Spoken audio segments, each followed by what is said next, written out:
You ask Tiger to solve. This deals with linear equations with one unknown. The final result is x equals 10. Let's solve it step by step. Simplify the expression. Find the greatest common factor of the numerator and denominator.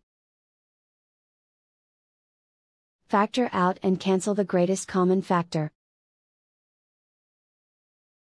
Swap sides.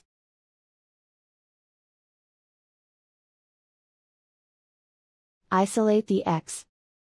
Multiply both sides by 20. Group like terms. Multiply the coefficients. Simplify the fraction. Multiply the fractions. Find the greatest common factor of the numerator and denominator.